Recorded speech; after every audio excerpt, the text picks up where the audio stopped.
Good morning, and thank you for joining us today. It's been a little bit since we've had a webinar. Our November and December webinars were combined to one, and that was held at the beginning of December. So we do hope that everyone had a good holiday season and we are ready to continue these webinars into 2023. My name is Yaki, and I am with the Effingham Regional Growth Alliance, and here today representing the Business Navigator Alliance of South Central and Southeastern Illinois. We have an excellent presentation stored for you today. We wanted to start 2023 with a bang. We'll be discussing economic development tools like tax increment financing, or TIF, if you will, business districts, and enterprise zones, and how these tools can be used to grow your community. To dive into these topics, we have assembled a panel of experts to guide us through today's discussion. Starting off, we have Adam Stroud with PGAV Planners.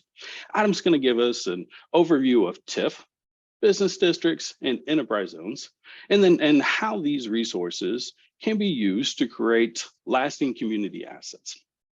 Then we'll hear from Brittny Gipson with the Village of Dieterich and Todd Hall with the City of Effingham, who are going to discuss how their villages and how the city has leveraged these tools for residential, industrial, and commercial growth.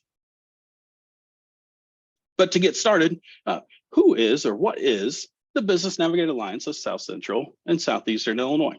Well, we are a 6-county regional collaboration working through a small business community navigator grant. The partnership consists of Angela Griffin with Coals Together, Lori Miner with the Sullivan, Illinois Chamber and Economic Development, Risa Shaner with the Crawford County Development Association, Nora Swalls with the Marshall Area Chamber of Commerce, Bob Colvin and Freddie Schmitty with the Paris Economic Development Corporation, and myself, Yaki, with the Effingham Regional Growth Alliance. This group is charged with professional outreach and technical assistance for local, state, and federal programs. Our mission is to ensure that small businesses in our region are competitive in applying for necessary resources, and our goal is to position you for success by accelerating business recovery and growth. As you can see to the right of your screen, you can see where the Business Navigator Alliance is located. Today's webinar is a part of a series of business webinars that we are hosting each month. These webinars are scheduled for the last Thursday of each month, so please mark your calendars and visit www.ilbusinessnavigators.com, that's navigators with an S, and sign up for our newsletter to stay informed. We also host various outreach events, office hours, and offer one-on-one technical assistance. But again, visit www.ilbusinessnavigators.com to learn more. We will be posting recording for today's presentation and additional supportive materials on the website as well. So diving straight into it today, our first presenter is Adam Stroud. Adam has been with PGAV for 6 years, and before that, he spent 2 years as an economic development coordinator for his hometown in the city of Greenville here in Illinois. He manages a variety of project types, including, but not limited to, comprehensive planning, market strategies, feasibility studies, TIF planning, business district plans, enterprise zones, downtown plans, and GIS mapping projects. Adam serves as an on-call economic development consultant for many communities throughout Illinois. PGAV has been in business for over 50 years, and they focus on creating practical, implementable plans and solutions for their clients. Adam, are you ready for today's presentation? Yep. Can you hear me all right, Courtney? Yes, sir. Awesome. Well, thanks for that introduction. I think I'm guilty of most of it, but I appreciate that. So I'll be covering it at a high level, 3 economic development tools that municipalities use. And the audience today is a mix of municipal folks, elected officials, we got some business owners, and all of you are most likely going to interact with some of these tools in various capacities, whether you are utilizing them as a business owner, putting them into play as a municipal employee or a public official, or just watching them be successful, or paying attention to how they work as a public citizen. Next slide. All right, I got one commercial to give you. I want to tell you a little bit about PGAV. So as it relates to development finance tools, we do cover all the incentive tools that Illinois communities use. We also cover the annual reporting that's required, any negotiating that the cities do on behalf of their community when they're working with a business to try and make a deal happen. And then we also work with cities all over the state on their incentive policies to make sure that they're consistent and transparent. And we also do market analysis, community planning, and we do a variety of mapping tasks for our clients. Next slide. Today, we're going to talk about why you would even want to use incentives to begin with. We'll cover TIFs, business district, and enterprise zones. I'll talk about how these tools overlap, because in a lot of communities they do, and they're used in conjunction with one another. And then we'll touch on the policies and some of the upkeep that's required by communities when they're using these tools. Next slide. So here's a list of questions that you can ask yourself to see if incentives are really even the best idea. Is there an area in your community that has opportunities for new construction or renovation? If the answer is yes, then incentives might be a good tool to use to take advantage of those opportunities. Is there a need for public improvements and infrastructure in a particular area of your town? Okay, if it's yes, then maybe incentives could be used to help fund some of those infrastructure improvements. Does your community plan propose economic development? Many communities do have a comprehensive plan or a neighborhood plan or some sort of strategy for economic development. If you do, and it calls for additional growth in your community, then incentives probably could help you out in achieving those goals. There's just one way that you can achieve those goals. The next question is there an area that's struggling, or is it blighted? And that's a statutory definition for the word blight. It doesn't mean that your community is not nice, or the place that you live is not a nice community, but there's statutory definitions for blight. And if an area of your town qualifies under that definition, then you probably can use incentives to help turn that ship around and head it in the right direction. And last but not least, will projects happen without incentives? There's a lot of roadblocks for projects, whether it be building materials costs going up, or maybe the market isn't quite there, or maybe it's just a risky project and you're not sure if it's going to work or not. But if it's close enough and you're just looking for something to get over that hump for a successful project, incentives might be one way that you can reach a deal, complete a project, and bring economic development to your community. Next slide. So we're going to start with TIF, and we're going to talk about each of these tools at a fairly high level, but I'll try and give you enough information to where you can walk away with a decent understanding of what each of them are used for. And TIF is our property tax based incentive today. Basically, it's based on property taxes. It's not based on sales taxes. That's a business district. We'll get into that in a little bit. What I want to point out is that it's extremely important in everything that you do as a municipal employee, as a business, as a public official, to have good relations with all of your taxing bodies. TIF is a fairly controversial tool that's used in Illinois. It's used to great success in a lot of places, and in other places, maybe not. Maybe it hasn't been used to great success. But because of that, it has become a controversial tool. And it's just important for you to work as a municipal, on the municipal side, to work with your taxing bodies. So that's the school district, the fire district, townships, and anybody else. And that goes beyond TIF and incentives. You guys should be communicating. You're all on the same team. You're all working on a similar geographic area, and you should be communicating. What I want to point out, these two main things I want you to walk away with, is that with the use of TIF, you have to attract private investment to have any TIF money at all. It's based on an increase in property value. That's how you get TIF money.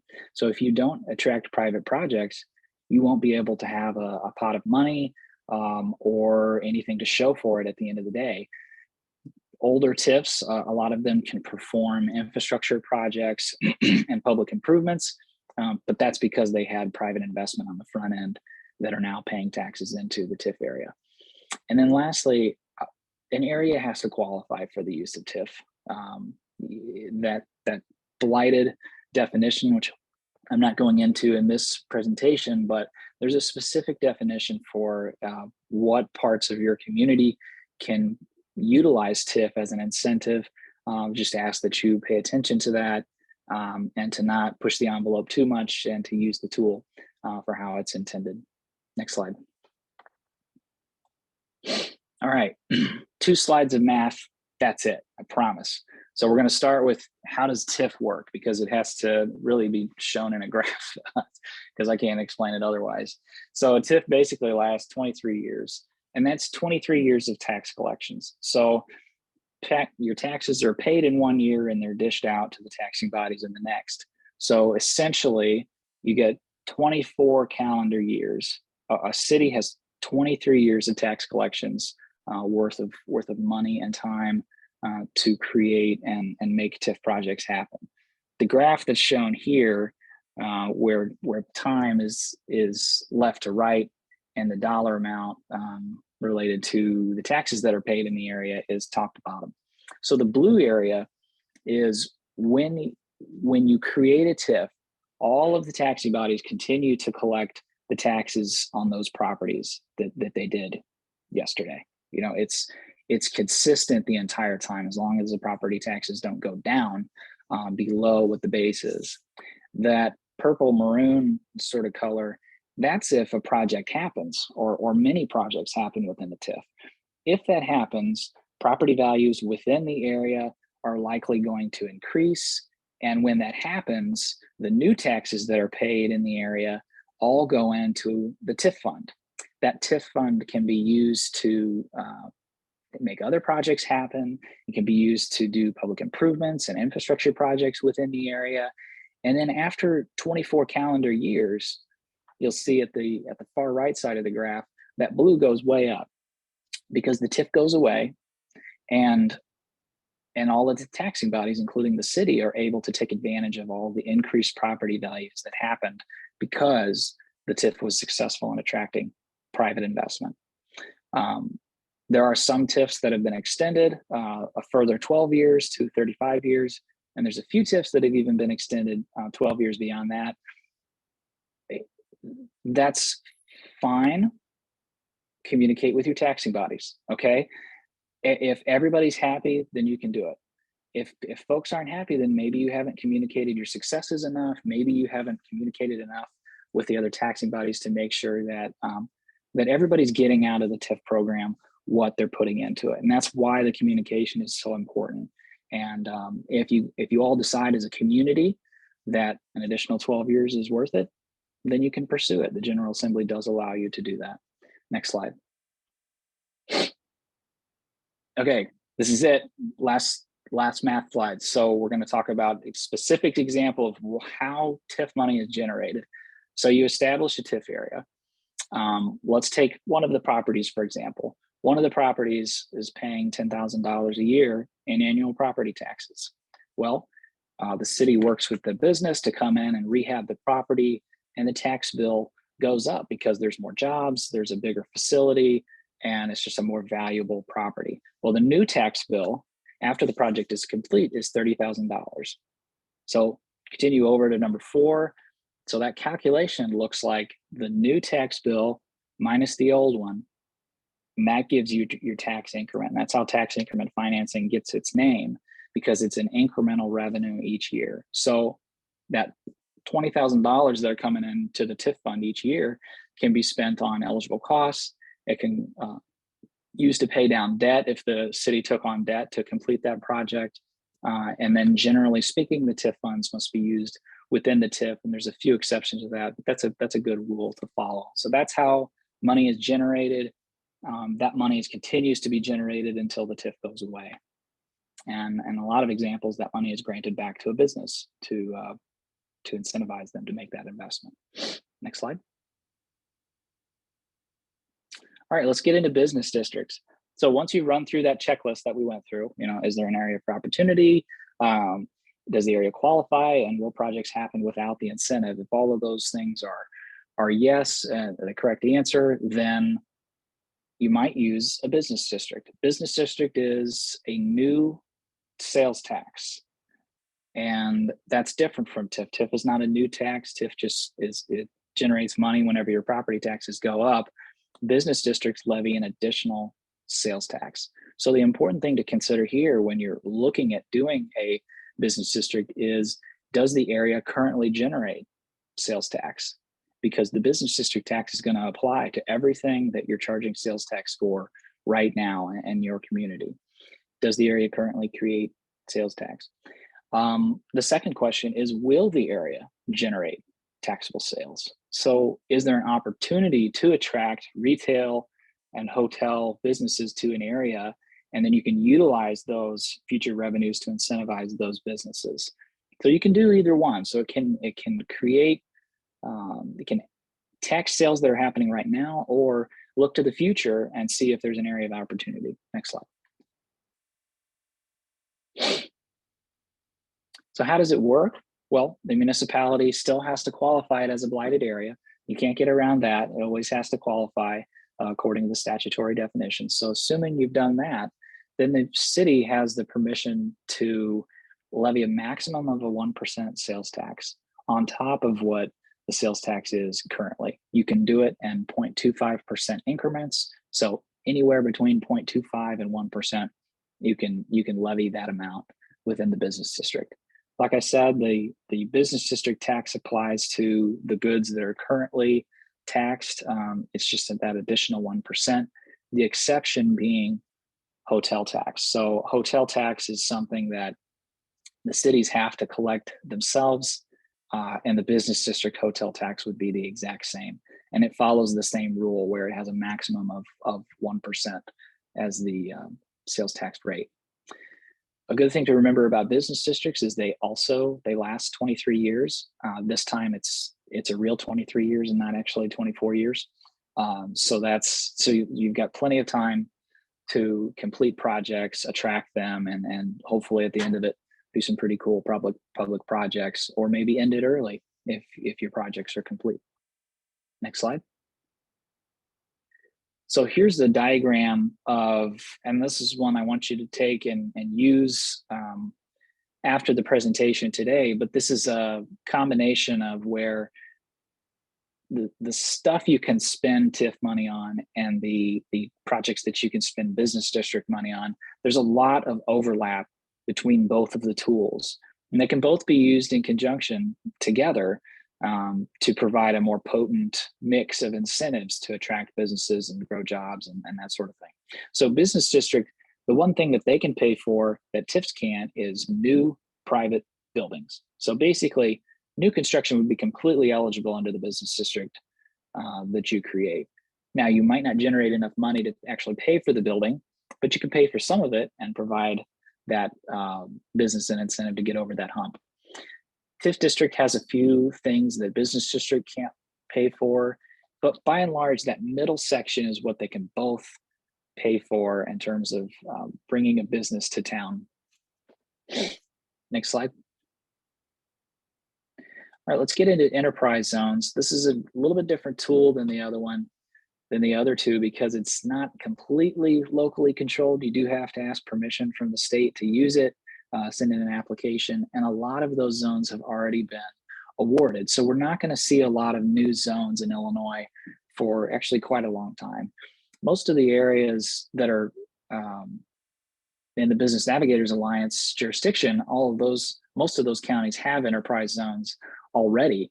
So if you're going to change anything about them, you might offer new benefits, or you might change the boundaries to include additional territory or remove property to take it out of the enterprise zone. So the enterprise zone really has two primary benefits and a few other smaller ones, but two main ones that the local governments are concerned about. And that is real property tax abatement and an exemption on sales tax when you purchase building materials within the state of Illinois. The tax abatement, the difference between tax abatement and TIF is that TIF, the businesses pay the taxes, but then they might get them back if that's what the agreement says between the city and that business. Tax abatement is usually shorter term than the TIF agreements, and the businesses just don't pay the taxes. It's different. There's no pot of money to spend within the enterprise zone like there is with TIF. So enterprise zones are a little bit simpler in that way. And there's really not a lot of communication or negotiation between the businesses in the city. So the last thing here is that enterprise zones last 15 years and they can be extended for an additional 10 years if you apply to the state for that extension for a total possible 25 years. Next slide. So in terms of the local control, you might not always control if you get one, but once you do have one, the local governments are the decision makers. So each zone has its own unique set of property tax abatements and sales tax exemptions. And you can set minimum requirements such as a minimum number of jobs that are going to be created or a minimum dollar investment to be made by that business. And typically you're applying to a zone administrator, which looks over the entire zone. Even if it covers multiple communities, there's usually one zone administrator that does the paperwork and makes sure that that business gets their incentives. Next slide. Okay, all three used together, it is possible. And the only thing that you can't do in an enterprise zone that you can't offer in a TIF is the tax abatement. And this graph shows that if you have a business district and an enterprise zone overlapping, you can utilize the tax abatement. But any property tax-based incentive where enterprise zone and TIF overlap, you must go with the TIF. But the good news is that you can use all three of these tools in conjunction with one another. And that middle section of the graph actually shows that you can use the building materials exemption certificate on sales tax. You can utilize enterprise zone tax credits. You can use the business district money that you have, and you can use the TIF money that you've generated all on the same projects to create a really potent mix of incentives to attract jobs and investment to your community. Next slide. So this is a pretty simple slide, but I just wanted to cover a few things that are more related to the policies and the upkeep of these tools. So all of them can be amended after they're created. They each have a very specific geographic focus when they are created. And if there's opportunities outside that boundary, cities can go back and they can change the boundaries as long as they follow the statutory requirements to do so. And that happens all the time, honestly. It happens when budgets need to increase or there's a new opportunity in a part of town that you really didn't expect. It's perfectly reasonable to amend those boundaries to take advantage of new opportunities. There is annual reporting required for TIFs and enterprise zones. So once you set one up as a city, you're not off the hook. You still have to report on those, and it will require some time to do so. Business districts, on the other hand, a lot of the business district reporting is done by the businesses themselves because they're the ones collecting the taxes. And then on the hotel tax specifically, that's the one that the cities have to worry about. You are responsible for collecting that and collecting that into your business district tax allocation fund. Many cities have adopted standard applications to make these processes more transparent and consistent, and they've adopted policies like setting a maximum on the incentives that a particular project can receive. That's all fine and good. I think we're seeing more of that now these days than we used to. The pros of that are that it encourages consistency and transparency, and also might improve the timing. You know, if there's a standard process and a standard application, businesses can have more certainty in how the game is played or what the rules of the road are. Let's say that when they come and they try and do a project in a city, they kind of know what to expect. And then the last point I want to make is that the financial incentives are great, and I think they make a lot of projects happen. But what I don't want you to forget about is basically that one of the best incentives you can offer a business as a city is just great customer service and a business friendly attitude, and returning emails, returning calls, working with them to make sure that everybody's on the same page, that the zoning is taken care of, just no roadblocks really. A lot of the development business has to do with timing. And so what you can cut down on in terms of timing, you're actually saving them money and hopefully providing a better environment for them to do their projects. Next slide. So if you have any questions, there's my contact information. A lot of these tools can kind of get you in trouble if you don't use them right. So I have a biased opinion on using consultants. PGAV is certainly not the only consultant in the world. There are lots of great folks out there to help you achieve your goals. And I just want to thank you for allowing me to speak. And I want to encourage everybody to keep up the good work. Thank you, Courtney. Excellent presentation, Adam. Great job. Very, very well, thorough overview of three complicated tools that you've definitely identified what they are, how they can be utilized, and what's the benefits for it. So thank you for walking us through that process. Just a heads up to everybody, do apologize. I got a message that the chat for some reason was disabled. It should be on now. So if you have any questions for Adam, or if you have any questions for the remaining two panelists as well, please throw them in the chat. We're going to save the questions till the end during the Q&A session, but do apologize if you're trying to put in a comment or put in a question. It is available now. With the new year, Zoom must have had a new function, but we've got that handled. But Adam, excellent presentation. Thank you, sir, for walking us through that overview of TIF business districts and enterprise zones. Up next, we have Brittny Gipson with the Village of Dieterich. Brittny attended Eastern Illinois University and graduated from the University of Illinois at Urbana-Champaign with her BS in civil engineering. Brittny was employed by the Chicago region of Puyallup Homes from 2004 to 2008, where she worked in multiple new home construction communities, giving her valuable customer relations and building science skill sets. In 2009, Brittny began her career with the Village of Dieterich as the village clerk and economic development coordinator. She also serves as the village TIF administrator and grant writer. She has secured over $4.8 million in grant funding for the village to make beautification, infrastructure, and park improvements possible for Dieterich. She is an active member of the Dieterich Community Development Corporation, DCDC, the Dieterich Routen Club, and Dieterich Small Town Christmas and 4th of July committees. In 2011, she was recognized as one of the top 20 under 40 community leaders. Brittny, are you ready to present? I'm ready. Thanks, Courtney, for the introduction. Hello, everyone. I'm here today to tell you how, through collaboration, Dieterich's TIF districts have helped us experience residential growth and economic sustainability. Next slide. I'm going to start by laying out some background details of what spurred our small rural farming community into action. In the mid-1990s, enrollment numbers were at their peak.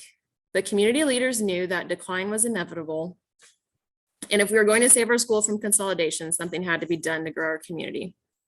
While our Dieterich Unit 30 school district is K through 12, all students under one roof. Leaders agreed they just couldn't sit back and watch the decline. They needed to do something about it. The farm families with lots of kids were aging out of our school system, and those kids were not coming back to start families of their own. One reason being there wasn't any place for them to live in Dieterich. Starting in 1996 and over the next 13 years, we lost 29% of our school enrollment. The first Village of Dieterich developed subdivision, called North Point Estates, began in 2005, and 4 years later, in 2009, the declining enrollment made a turnaround. In the 13 years since 2009, we've grown our school enrollment by 42%. Next slide. The Dieterich Community Development Corporation, or DCDC for short, has played a vital part of the success of Dieterich since their inception in 1986. DCDC is comprised of Dieterich community members with varied backgrounds that have a passion for seeing Dieterich grow and remain vibrant and successful. In the beginning years, DCDC met with multiple colleges and regional planning commissions for planning assistance and advice to lay the groundwork for future projects. In 1992, Dieterich was the first community to participate in the Mapping the Future of Your Community sessions. These community planning sessions helped create buy-in and community members that were invested in the success of Dieterich. We realized the benefits of these community planning sessions and have hosted mapping sessions several times over the last 25 years, with the last one in the fall of 2019. 30 years ago, Dieterich struggled with barriers with the school board, village board, and community business leaders. Open communication and common goals were not common. Everyone had their own set of challenges and goals they were focused on. In an effort to try and break down those barriers, DCDC started hosting annual business recognition dinners to thank those existing businesses for their investment in the community, and facilitating joint school board and village board dinner meetings. These meetings were great steps in fostering goodwill and cooperation from key community leaders. During these meetings, resetting old mindsets was a focus, shifting to the mentality that we're all in this together, and if we're going to be successful, we need to be one team, one goal. In 1997, DCDC realized the need for new housing opportunities. There hadn't been a new home built in Dieterich for several years, and if people wanted to move to Dieterich, there wasn't a supply of homes in the market. DCDC had researched ways to make residential and commercial development possible, and the idea of tax increment financing, or a TIF district, was explored. The village board at the time wasn't convinced a TIF district would be the answers to their problems. So DCDC paid the consultant fees to form the first TIF district in Dieterich, with the promise that if the TIF worked and development started, the village board would pay DCDC back for those consultant fees. Well, it worked. The village was able to pay back DCDC in just 3 short years. The village board soon realized the value of TIF-assisted residential, commercial, and industrial developments. A second TIF district was started in 2007 and a third in 2019. Next slide. This slide shows the timeline of the industrial and residential developments in conjunction with the formation of our 3 TIF districts. The school enrollment increases are a direct correlation to our new residential subdivisions made possible by our TIF districts. Next slide. The Zumballen Industrial Park began in the year 2000 and was a public-private partnership that brought much needed commercial and light industrial growth to Dieterich, and was the first project in the newly formed TIF 1 district. The 15 businesses located here established a tax base that made possible all of the future projects inside the TIF 1 district, including the first phase of North Point subdivision. Next slide. With school enrollment still in decline and the immediate need for available housing options, the village started the North Point subdivision in 2005. The village bought 10 acres of farmland on the north end of town. The village then installed all street and utility infrastructure. The first phase was 1 street and 20 lots that were all just under a ½ acre each and priced at $5,000 each. As an incentive to spec home builders, lots for spec homes were priced at $3,500. To be honest, most people thought we were crazy for a small village trying to be a residential developer. But there were no developers knocking on our door wanting to come to town. If anyone was going to start a residential development, it would have to be the village. The village takes a big loss on every lot sold and can do so only because this development is in a TIF district. By 2008, there was a need to add a second phase to the subdivision, and TIF 2 was formed for this development. 2014 began the 4th and final phase of North Point. In just over 15 years, 54 acres were developed with 4 phases, 93 homes were built, school enrollment made a turnaround, and the tax base for the future of Dieterich was changed for the better. Covenants and restrictions were set for each lot in the subdivision, and the homeowner or spec builder has 1 year from the date of purchase to have the home complete. These covenants and restrictions ensure a cohesive and attractive neighborhood and guarantee certain building standards are adhered to. Next slide. With North Point nearing full capacity, the demand for more residential lots was still there, and in 2018, the village purchased 18 acres of farmland and developed Hartkey subdivision in TIF 3. This 38 lot residential development was an overnight success with its ideal location next to our Unit 30 school. As of today, only 7 lots remain for sale.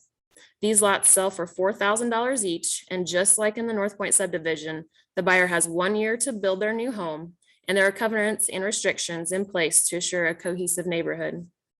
Cost for developing this 18 acres into 38 lots was $1.3 million, and we financed this through a loan with our local Dieterich bank.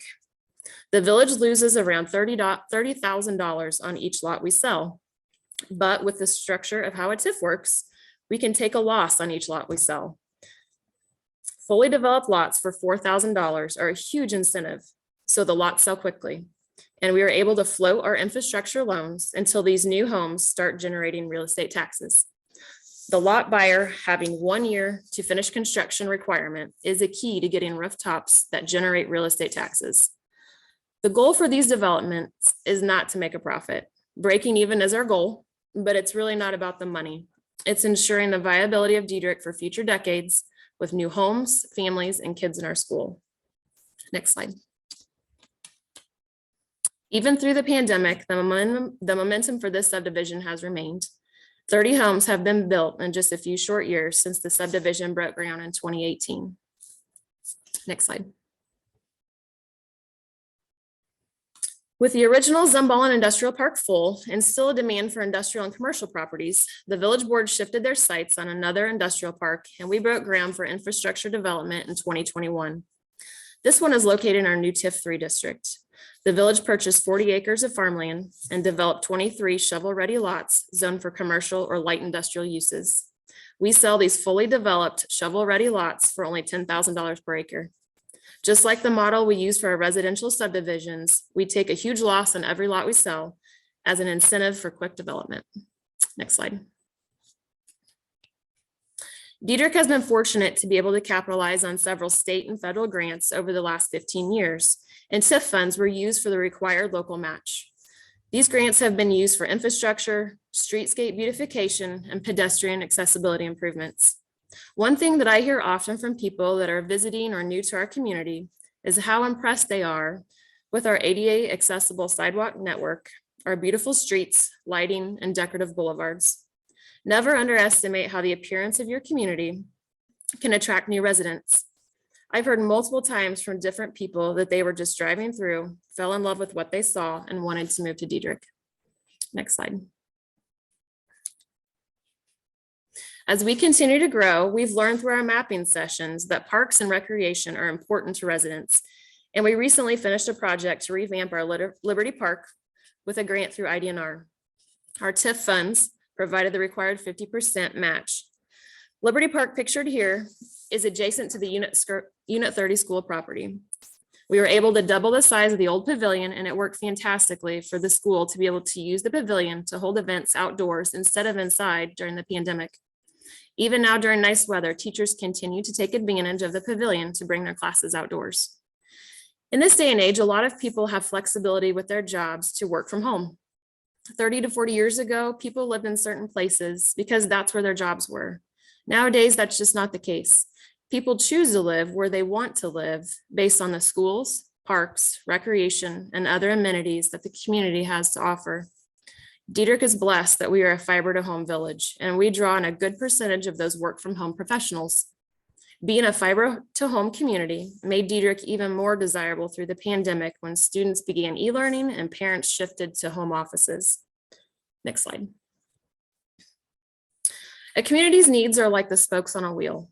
For many years, one of the missing spokes for Dieterich has been a daycare facility, and another missing spoke was a gym and recreation facility. Through the magic of mapping, we were able to come up with a vision of a building that would fit both of those needs. An IDNR grant opportunity for a recreation center became available in January 2020, and we applied. This community center project is a definition of collaboration. The school donated the land, the village agreed to own the building and wrote the grant. The park district is going to coordinate the programming, and DCDC was a lead donor.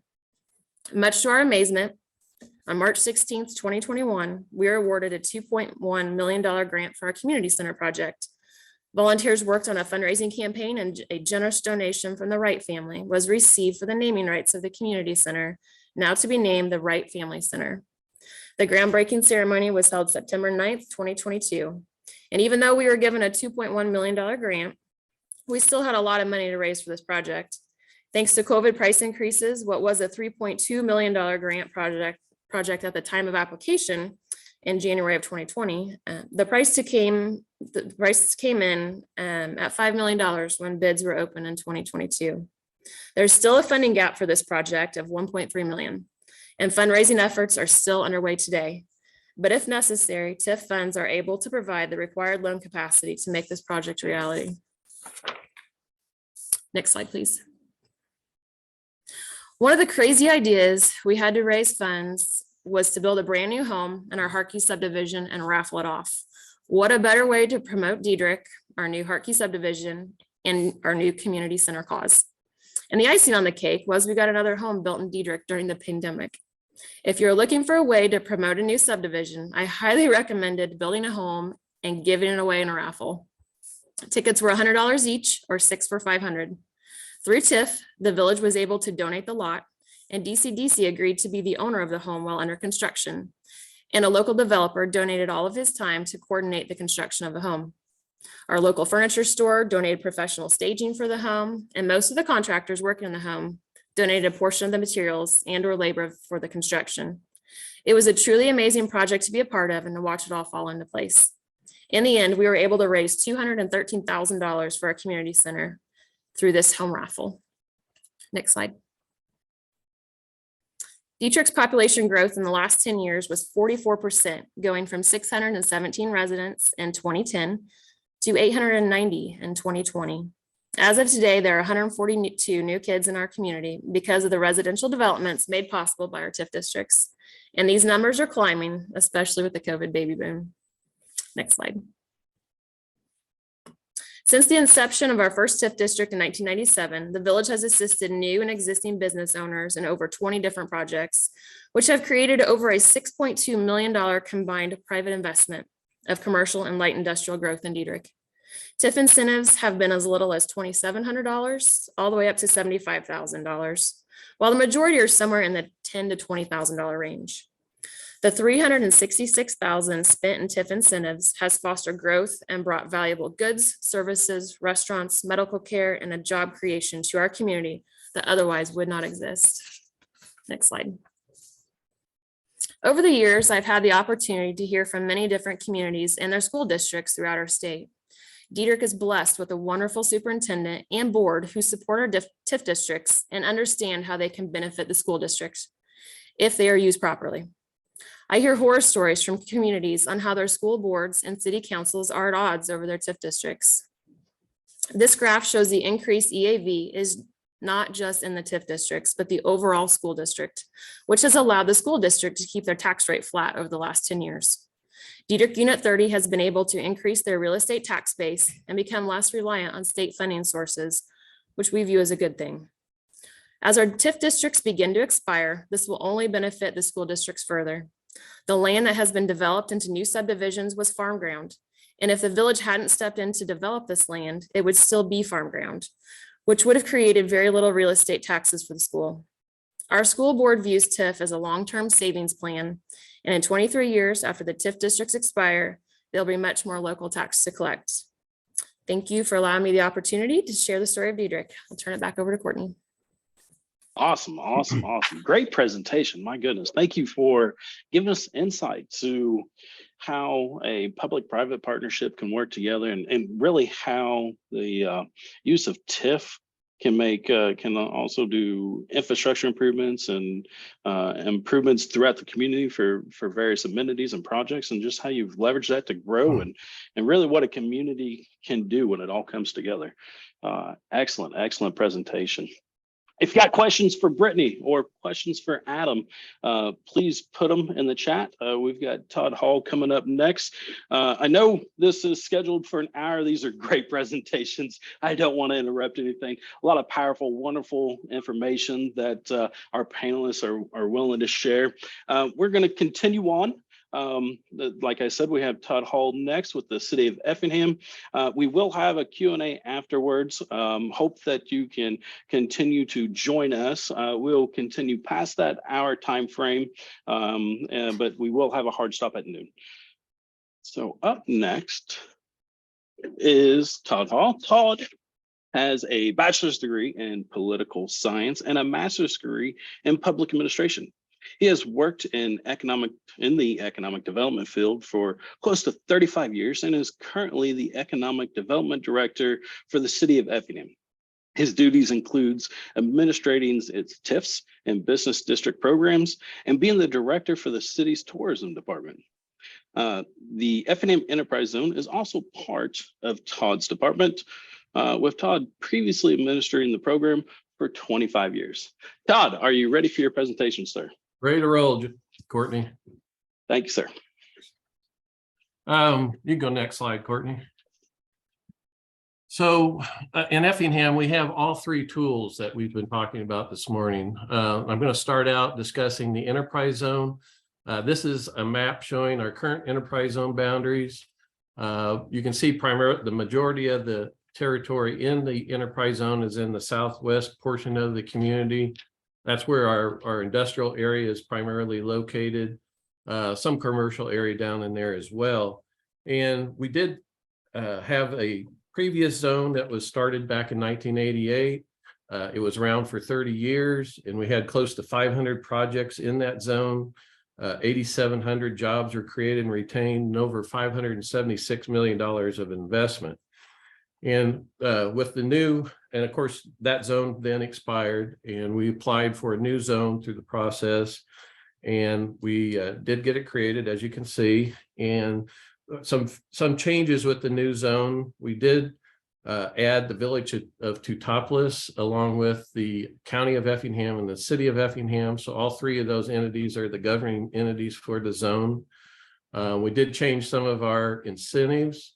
As you can see, as far as real estate tax abatement, the commercial was 3 years, 100% abatement on the increase to the base. Industrial is really one of the major changes that we made. We did have 10 years prior to that, and we changed it to 7 years with the new zone. And again, that's 100% abatement on the increase to the base. And we just currently turned in an application to the state to add a residential component to the zone. And kind of the idea there is the city of Effingham is going through a lot of other cities are going through right now, whereas we're needing employees and we're needing housing for those employees. And so there's a real housing shortage. And over the last couple of years, we looked at what tools we could possibly utilize, what's the best fit for Effingham. In Dieterich, the TIF has worked, tremendously for them. And so we found that the enterprise zone seems like that's maybe the way and the tool that we need to go. So we have applied for that. And so we're waiting for that to get approved. I know that that's being considered in several other communities with enterprise zones throughout the state. So I think it's being looked at quite a bit. So with that component, if and when that gets approved, we would look at having for new single family construction, a 5-year abatement. And that would be 100% on the increase. And then for new multifamily, it would be 3 years, 100% abatement. And of course, they would also get the sales tax exemption. And there's another caveat that rehabilitation of existing residential would be eligible for the sales tax exemption on building materials as long as the project was $50,000 or more in cost.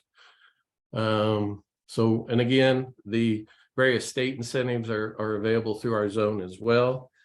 I'm gonna go through here. Go next slide, would you, Courtney? So some projects, go through some of these. Like I said, our primary focus initially with our enterprise zone program was commercial and industrial. Up in the top left corner, that's Patterson Dental. That was a project that we had. It was really a true retention project. They were looking at relocating possibly out of state, and the enterprise zone incentives were key to keeping Patterson Dental in Effingham. And along with that, as Adam kind of talked about earlier, we did have to annex property into the zone. And we actually got into some other taxing bodies that we never got into in the past, which were primarily Teutopolis related taxing bodies. So that was a huge project for Effingham, and they built a about 110,000 square foot new facility. The facility on the top right, that's Kerner Distributors, that was existing business here in Effingham. They were looking to relocate, expand their business, looked at other locations. So this is somewhat of a retention project as well. They found a location in our business park. It was actually located in our TIF and our enterprise zone. The enterprise zone benefits seemed to make more sense for them. So they asked for the property to be taken out of the TIF, which the city did. And so they received the real estate tax abatement for the project. And that was about 183,000 square foot facility that they constructed. Facility on the bottom left, that's John Booz and Company. They make butcher blocks and metal components. They were actually located in our downtown, and this project was utilized both TIF and enterprise zone. In the downtown area, we utilized TIF to help them relocate and do some various site work downtown.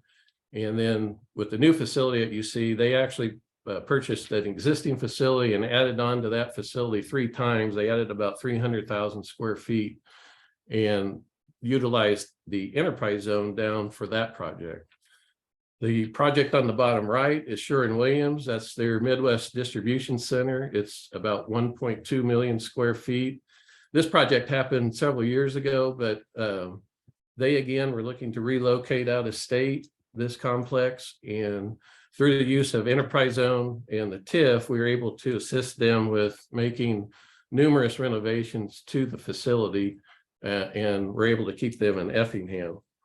But as far as enterprise zones in general, it's a tool, I think, that is sometimes taken for granted, because if you meet the minimum criteria, your project's in the zone, you're eligible for those benefits.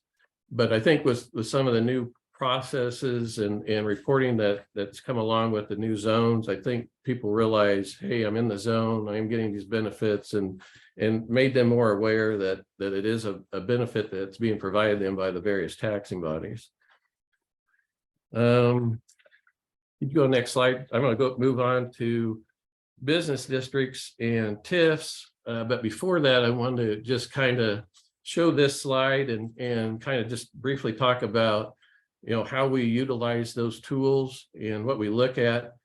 And it's really these 4 things, the need of the project, is there a gap missing? Is there something that really is needed to make this project move forward? That's what we would, kind of look at as trying to assist the project with.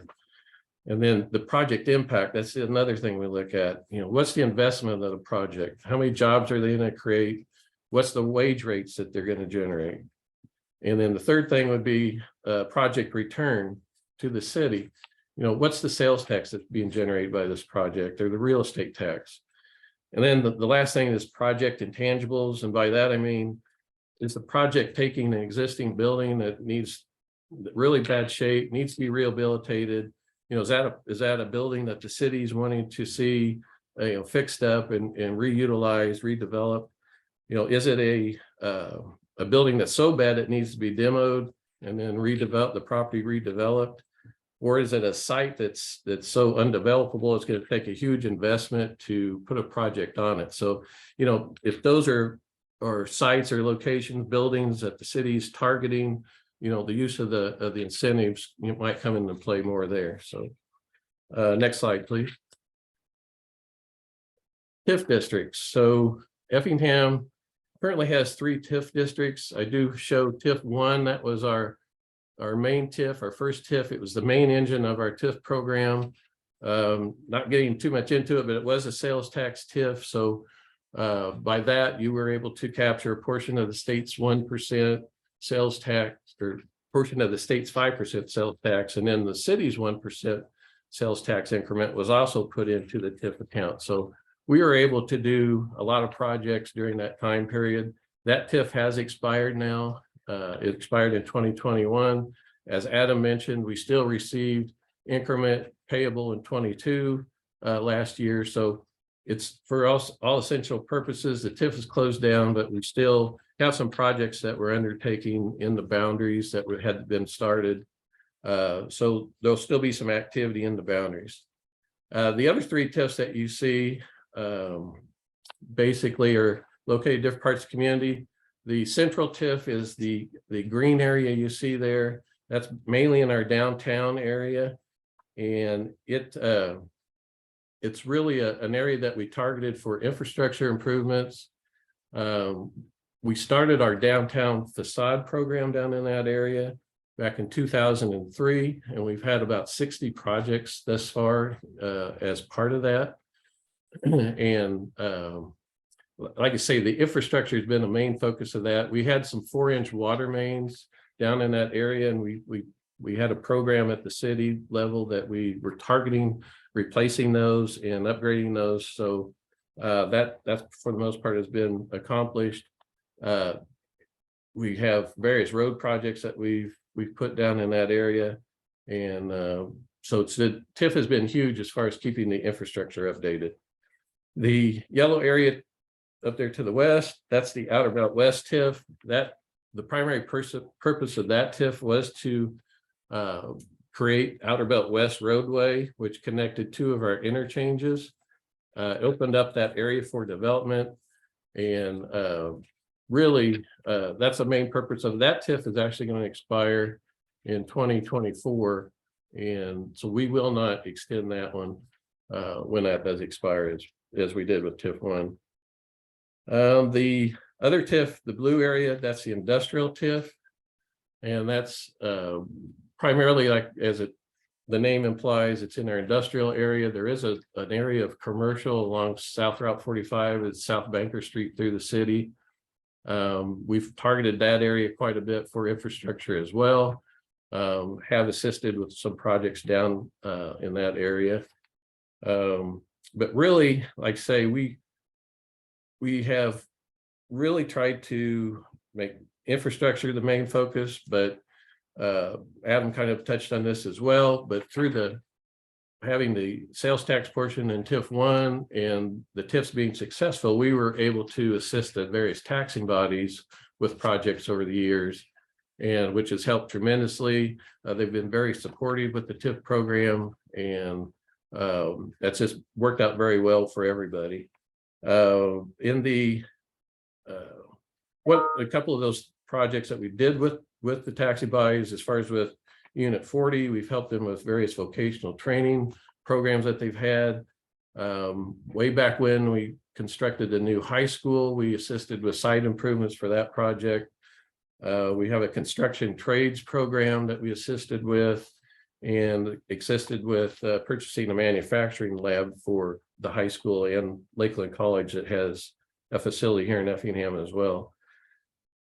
Going, as I mentioned, industrial TIF and the central TIF.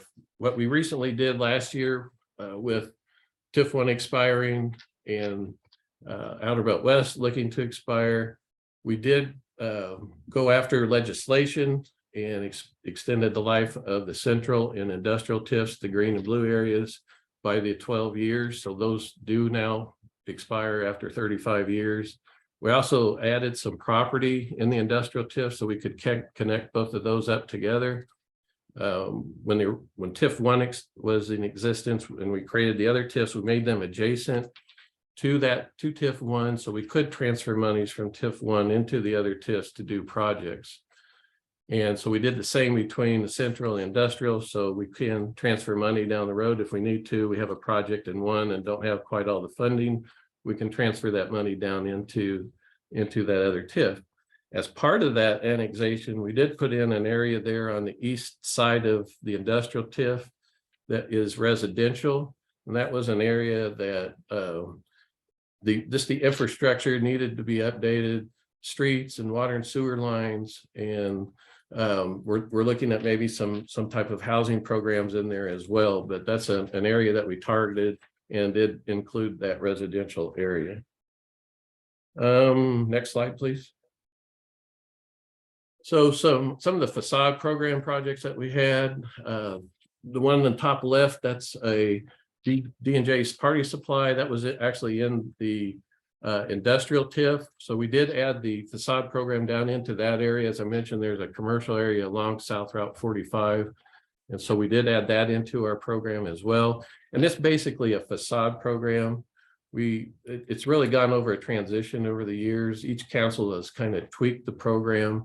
It started out, we actually did demo, we did some site work and so forth, but it's evolved into purely a facade program. So we don't do roofs, we don't do paving. It's just the building and windows, doors, any type of siding, brickwork, those type of things. And so, as I mentioned, the DJs, the top left there, that's down in the business park. The other three projects are actually in our downtown, all rehab projects. They took older buildings, redid the outsides, and made them look very nice. Next slide, please. So TIP projects, this different projects here, but the top left is the library. We actually utilized TIP funds to assist with the new library when they purchased the existing bank building, moved into that facility and rehabbed the entire complex. Like I say, infrastructure has always been a huge part of our program.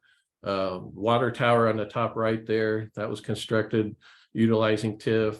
Bottom left is a roadway that we updated, and it has access to one of our industrial facilities. And then bottom right again is Sherwin-Williams, where we did utilize TIF, as I mentioned, to help retain them in the city. Next slide, please. Business districts. So we have 5 business districts in Effingham, and the first being created in 2006. And it was actually created to attract Kohl's to Effingham. And we used the combination of the enterprise zone and the business district to locate that project here. Again, Adam mentioned they all have 23-year lives. When we set up our business districts, we did set all of them up having a 1% sales tax. So we went right to the max on all of them. The picture up on the left, top left there, that is the Triangle Business District. And this district was set up for twofold, both to help spur commercial development and also to assist with infrastructure improvements throughout that area. And you can see there's kind of a residential area as part of that business district. And we have done some improvements in there as well. New roadway resurfacing. We've done some intersection work, sidewalk work. There's been a lot of drainage improvement in that area. And again, this district also connects 2 of our interchanges that we have in Effingham. Trying to hurry here. The South Baker Street Business District is the one on the upper right there. That is down in our commercial area. It touches part of the industrial area as well along South Baker Street. Again, main thrust there has been infrastructure improvements. The Village Square Mall is a facility located in this district. It's down on the bottom right of the boundaries of the business district. And again, Adam had talked about there's instances where you can have all 3 tools. That area does have all 3 tools. So there's enterprise zone, TIF, and business district overlapping the mall. And if you're familiar with Effingham, the mall is an older mall, kind of going through a transition. And so the city has actually been utilizing TIF to make improvements to the complex and try to get it in a position where it can become vibrant again and have a lot of activity. The Interstate North District down on the bottom, that's the newest one. That is a district that we recently created and takes into quite a bit of property along our commercial area. The very north end of Effingham is where most of our commercial and retail is concentrated. So the idea here is similar to Outer Belt West TIF, that this district's being created to assist with developing that whole area and continuing Ford Avenue to the east to connect up with 4th Street, and then providing access for development on those properties there. The other BDs, as I mentioned, Ford Avenue, that was primarily set up for Kohl's. And then there's Northwest Business District, which includes a portion of Outer Belt West. And again, that's kind of set up to continue those infrastructure improvements in that area. And one of the main thrusts and ideas that we had as far as creating the business districts was because the TIFs were going to be expiring, and we wanted a tool to kind of replace them and be able to continue our infrastructure improvements in the city. So I know, Courtney, you're short on time, so I will conclude there. But again, it's just having these tools and utilizing them can create a very strong incentive package, and just provides the city with a lot of different opportunities on how to deal with redeveloping portions of the community that you're targeting. So Thank you, Todd. Well, very informative presentation. Thank you for sharing that info with us. My goodness, the tremendous growth for the city of Effingham. Love that you touched on not only leveraging these tools for infrastructure updates and improvements, but then also in assisting the other taxing bodies too. And love to hear about the new efforts to try to encourage residential development, leveraging the enterprise zone. So thank you for that presentation. So hope you're still with us. We have gone past the 1 hour time frame. We will continue on straight into our Q&A session. And the first question that I received, so if you have any questions, please throw them in the chat. And just as a reminder, we will send out a copy of the recording of today's presentation. We'll send out a copy of the PowerPoint, the slides that you've gone through and seen today. And that'll be next week. And then they'll also be posted on our website, ilbusinessnavigators.com. But Adam, I had a question come in when you were talking about TIF, and I think this might be able to apply to other tools as well. As you had noted, you have to attract private investment. Most certainly, tools are developed for that. But do you have to have a project to develop a TIF? And maybe we'll extend that project to develop a TIF or start a TIF or a business district as well. Can you hear me okay, Courtney? Yes, sir. Okay, no, you do not have to have a project. It helps if you do. That way, you know there's going to be increment coming in, and in a business district case, you know that there will be sales tax coming in. But no, you do not have to do that. But again, just pointing out that it is extremely important. If you do have projects, that's when you generate money, and that's when you can complete additional projects. Awesome, awesome. And the Brittny or Todd, have you guys gone into these always with a project in mind, or with the intentions of just additional growth? really both Jeremy or Courtney. As I mentioned, like with the Kohl's project, we intentionally created the business district in conjunction with that project. And then again, like I just talked about, the new business district that we are creating. I mean, that's to look towards future growth in that area. Yeah. I'd say yes for Dieterich. Both had a project in mind and also wanted, availability for future growth too. But 23 years is really, when you come down to it, short time frame. Whenever you're working on creative developments of the nature that we're trying to attract. So going into that TIF with like boots on the ground right away makes a big difference to help make that TIF the most impact possible over those 23 years. Excellent, excellent, excellent. And we've got a ton of questions. We're going to try to make it through as many as we can. If we don't make through all the questions, we'll save the chat and ask our panelists afterwards, and try to send that out as supplementary materials along with the recording and the PowerPoints. But next question was to Adam. Adam, again, can you address how sales tax exemption is handled if the business purchases building materials out of state? I'm actually going to turn that over to my friend Angela. There's a lot of counties that are bordering other states, so this is very important for every county that borders Indiana or Missouri or anybody else. Go ahead, Angela. Yeah, I don't know the answer. Oh, sorry. I can answer that. I'm trying to do two things: A, get the chat going, but B, I really was curious. It comes up a lot but it's never really fortunately been an issue for me since I'm not a border county. Oh, And okay. The I can projects answer have it. always been able to find their materials in the state of Illinois. And I know, the state program is there because they want to incentivize businesses, but they also want to encourage commerce within the state. So for a Mhm. long time, it didn't qualify if you bought your building materials out of state. But it occurs to me and seems to me that there's been conversation that there is a process with the Illinois Department of Revenue where if you've paid those out of state sales taxes, then there's a process where you could be reimbursed for those. I just don't know what that is. And I did bring it up. You're right, Adam, because it is a factor more for our border counties than it is for us further into the interior of the state. Todd, you want to go for it? Yeah, as long as the vendors charge Illinois use tax, sales tax, then you can purchase them out of state. You just have to go through the process, fill out the forms, necessary forms and so forth. So, Okay. but Angela's right. Years ago, you could not do that. It had to be from a vendor located in the state of Illinois. And prior to that, it had to be a vendor located within the boundaries of your enterprise zone at one time, which made it very difficult.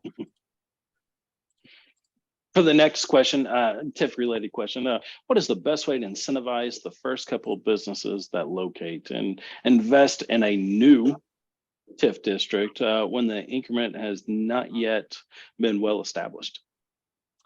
Yeah, so I think Brittny and Todd have both talked about a lot of examples of where in some instances the city took on the risk. They put in the infrastructure on the front end and then hoped that homes would be built and that projects would be built.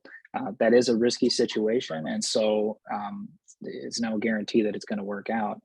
And on the flip side, you can have things happen after the fact. Most TIF and business district deals happen where the business comes in or the homeowner comes in and they make the investment and then they are reimbursed over time.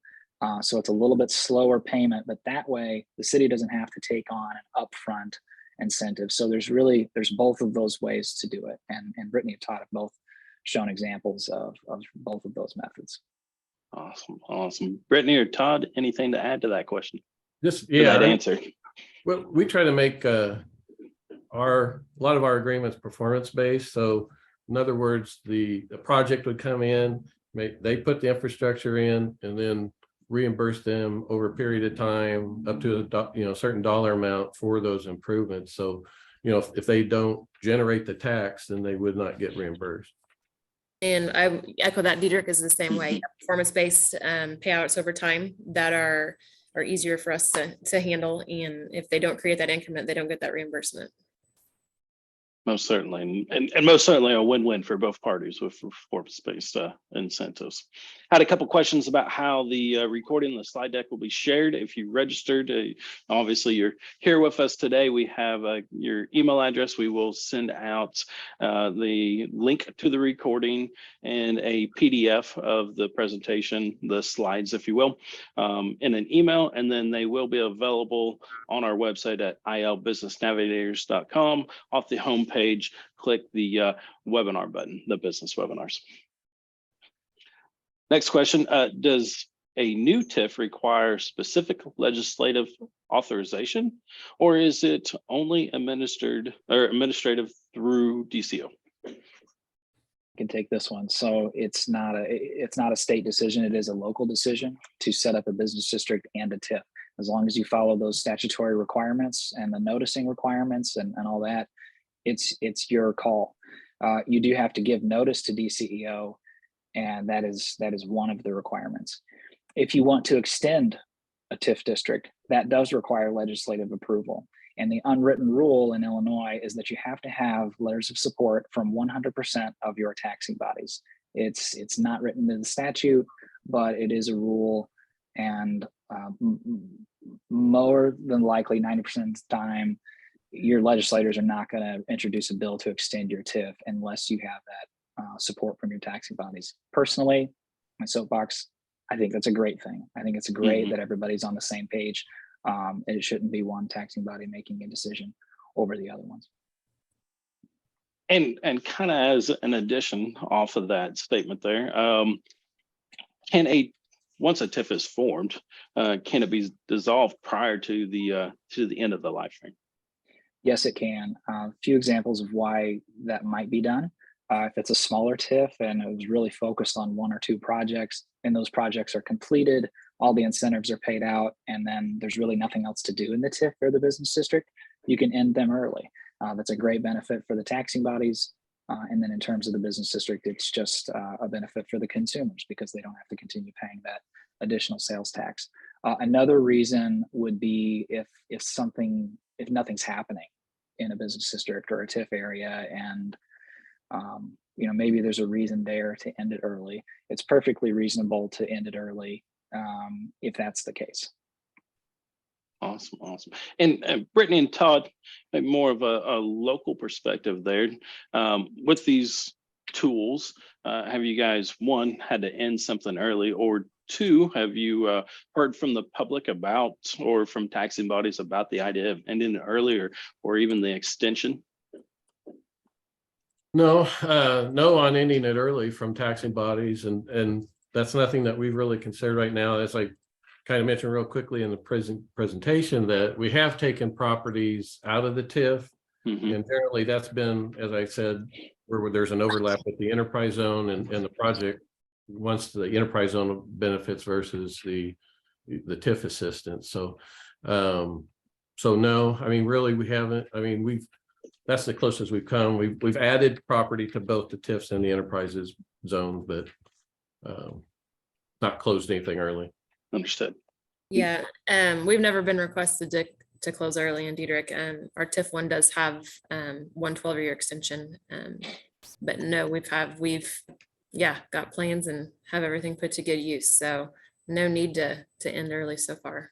Awesome. And I would say open communication with your taxing bodies, with everyone that's involved. That's definitely necessity to having these as successful programs.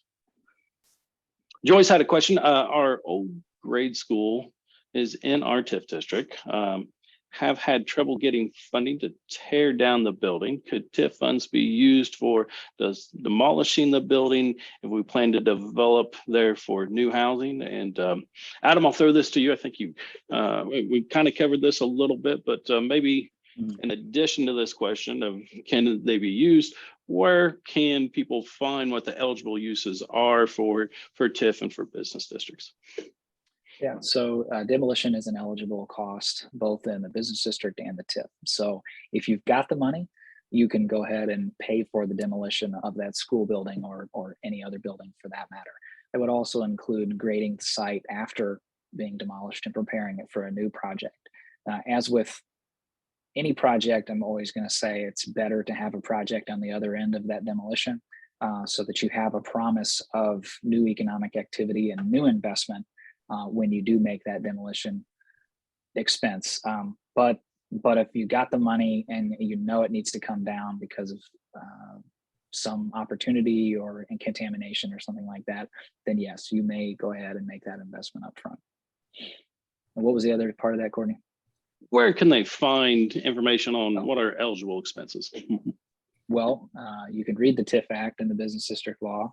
That's super boring. What I would do is I would reach out to your economic development professional at your local community. A lot of times they've got the answers right there for you, and I'm sure they would be happy to answer any questions related to TIF or business district eligible expenses.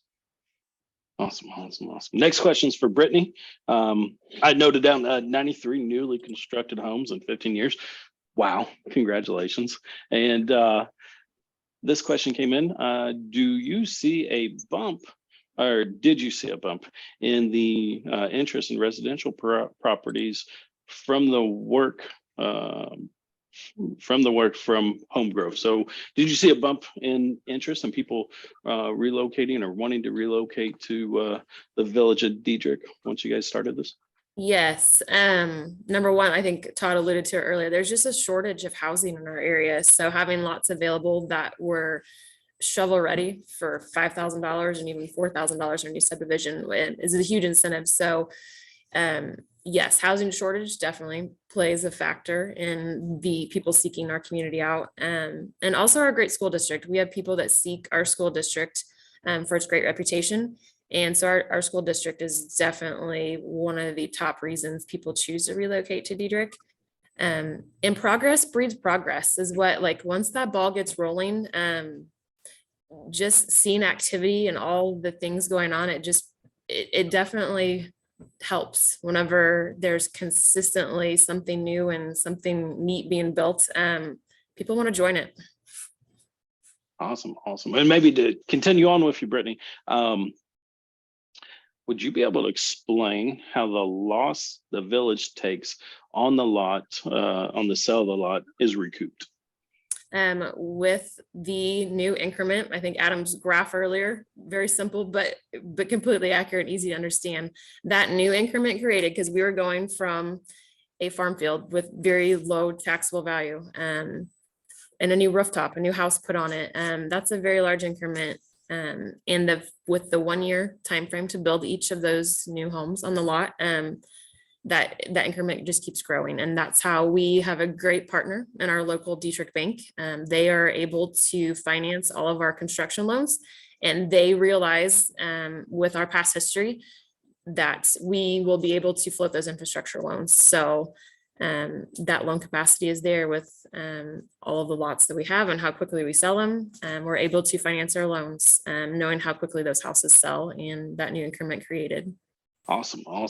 And really, this was a collaboration with the community as a whole, if you will, with, Dieterich Bank there, the DCDC, the public-private of, stakeholders throughout the community wanting to work with the village to do, to see something happen. And curious, what hurdles did you guys experience in starting out? What could people expect in trying to replicate this in their own communities? Oh, there's a whole lot of hurdles.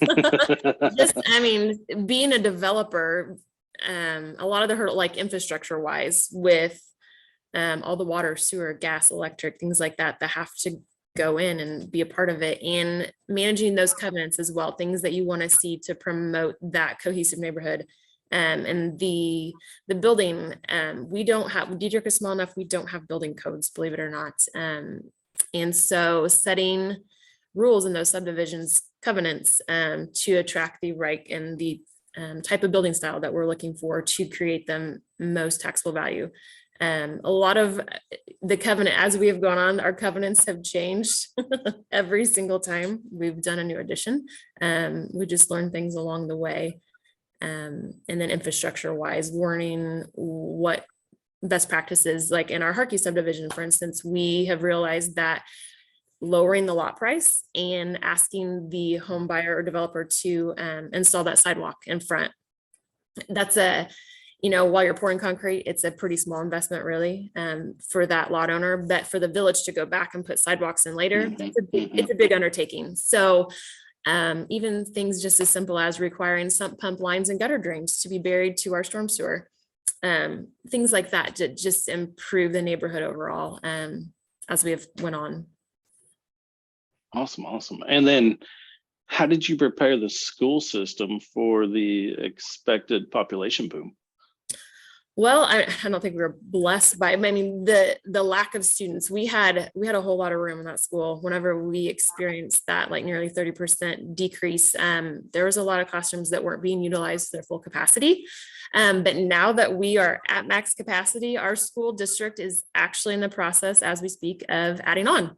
And they have the capacity and the loan capacity, and I think they've run out for bonds too, to make that happen though, because of the way the state aid formula works, the more bodies in that school equate to money. So the higher their enrollment has went, they have actually been able to stay within their existing facility and use their existing teachers to the best capacity possible. So creating that extra revenue with what they had to work with, but they're to the point where they're seeing the need to add on, and they're supportive of our TIF and our growth because they've seen what we've been able to do for their school thus far. Thank you. We're going to continue on, try to get a few more questions in here. We will have a hard stop at noon. Please keep putting questions in the chat if you've got them, and we'll try to still get them answered and get them sent out to you. But the next one, Todd. Yes. How do you get residential sales tax exemption approved? Is this done at the local level, or do you have to go to the state? Okay, as far as the enterprise zone, that would go through the city. The vendors would, or not the vendors, but the contractors would come to the city. There's a form that's filled out and it is then submitted to the state, and the state does then send you a signed off form that then the contractors use when they go to the vendors. So it kind of starts at the local level and it goes to the state for approval. Awesome. And that's all done electronically, and it's, I mean, usually it's very quickly, like within the same day or hour even. So it's a very fast process. So Perfect. Do have quite a few questions about sharing the slides, sharing the recording. Please do. I mean, part of what we're trying to do is help to provide information, educate local stakeholders, business, and community leaders throughout Southeastern, South Central Illinois, the state as a whole. So please feel free to use these slides. Please feel free to use the recording, and hope that it is valuable information and that you're getting your questions answered. So Adam, next one's for you, sir. You had noted about being able to extend the area or the life of a TIF. Can that happen with business districts as well? The area, yes, you can extend the boundary. You can expand. Let's use the word expand instead of extend. Expand the boundary of business district. You can also remove property from a business district. So far, no business districts have been extended in terms of the time, but never say never. Crazier things have happened, and who knows, maybe somewhere it's happened and we just don't know about it, but just general rule is that business district lasts 23 years. Awesome. And I think with that, we've got 1 minute left. We're going to go ahead and close the Q&A session. And any other questions, please send them, put them in the chat still, or I had some that were emailed to me. I had some that were texted to me. Unfortunately, the chat was disabled at the very beginning of the webinar. We'll make note of that moving forward. But we do hope that you continue to join us. We host these on the last Thursday of each month. The next one is February 23rd. We usually host these in the morning. This one's going to be in the afternoon at 2 o'clock. And it is for business solutions for childcare businesses, where if you attend that one, you'll hear about tools and resources from the Women's Business Development Center, and then apprenticeship opportunities for the childcare industry. So a lot of fun, exciting things there, some new things, especially with the apprenticeship opportunities coming about, and really excellent resources and tools for all businesses, but if you're in the childcare industry that you might be able to adhere to. Again, a huge thank you and a heartfelt, grateful thank you to our panelists today. Thank you for being willing to present, and thank you for educating us, not only just giving an overview of what these tools are and how to use them, but to run through real world examples of how you guys have leveraged these tools to build your communities and to be successful. And with that, we thank you for attending today. We hope that you found today's presentation informative, and please join us for the next one. Thank you.